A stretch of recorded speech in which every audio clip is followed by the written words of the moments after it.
to the point. I don't pop my cork for every guy I see. A big spender, spend a little time with me. John called. He said you were talking about money. You were talking about big and little. Was that perfect or what? Well played. Oh, very good. Speaking of big spender, the nation's largest healthcare provider, United Healthcare, will exit the Affordable Care Marketplace in Arizona next year. Am I right or am I right? On their way out. They have 40% of the market in this market, around 40 to 50. And they have looked at the 34 exchange markets for Obamacare exchanges and says, homie, don't play that. I don't think it's going to work. I'm going to get out of this marketplace. They are going to stay in the private industry, the group market and the corporate world. Another one, Blue Cross Blue Shield of Arizona. They also said that they will, quote unquote, evaluate all options, including discontinuing marketplace plans in some counties for coverage beginning January 1st, 2017. So you may have a couple of players that don't want to be in the market anymore, Chris. What's behind all this? Why are these big insurance companies who seem to have their act figured out, kind of know the game, know how business works, know how markets work? You jerks made your deal with the devil. You don't feel bad for the insurance companies? Hell no. You don't feel sorry for these people?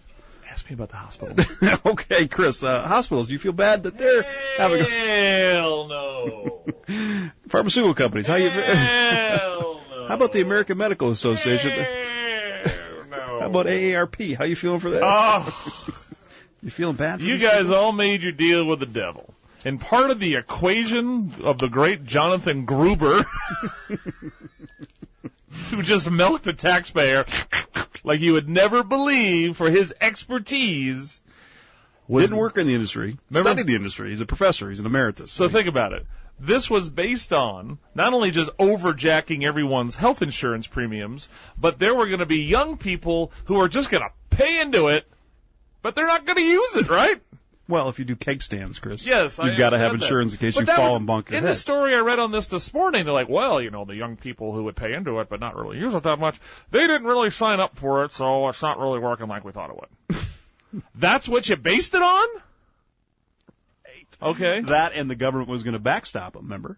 So they're going to slide their losses for a couple of years, and then that got shot down. So they have to actually have a free market, a real market. Then you blow up the the high deductible, low premium policy. I can't do that because you know what happens? I'm an outlaw if I do that. Can't do that. But you know what I can have is a policy that I just pay out the yang for with a high deductible. Do you see how screwed up that is? So now that's just artificially created crap.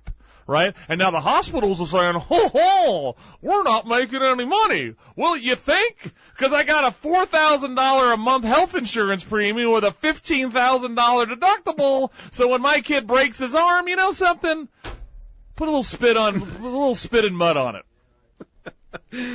Okay, MacGyver, Dr. MacGyver. And then when you go to the hospital's in network, the emergency room's not in network, the anesthesiologist not in network. We haven't done your story about the guy who had to have his hand reattached. Right. He cut his hand in a pool. That's right. Calls ahead. This is the part that I love. Hey, hospital, are you in network? Yeah, we're in network. We take Blue Cross. So stop right there. I know we only got a minute. But basically, the man's profusely bleeding, right? And while he's bleeding all over the phone, he's like, are you in network for me? Has the foresight. I don't want a big back-end deal. Right. Network. All right? Yeah. Then in the end, what happens, Joe? He gets a $16,000 collection bill and judgment against him because the anesthesiologist wasn't in, the hand surgeon was, and it was like this whole thing. Well, he was so in pain or knocked out, he couldn't say, are you in network? That's why America sucks sometimes, kids. That's why Peter Schiff said put your money in New Zealand or Singapore, for God's sakes, in the first hour. Right. Ben Beulah-Garcia's coming up. We're going to talk about hockey, NHL playoffs. Spring training. Davis-Monthan Air Force Base. A couple of the other issues out there. Joe? What? Joe. What? Joe. I got to do Uber and sign spin more. I got to get my health care bill paid for.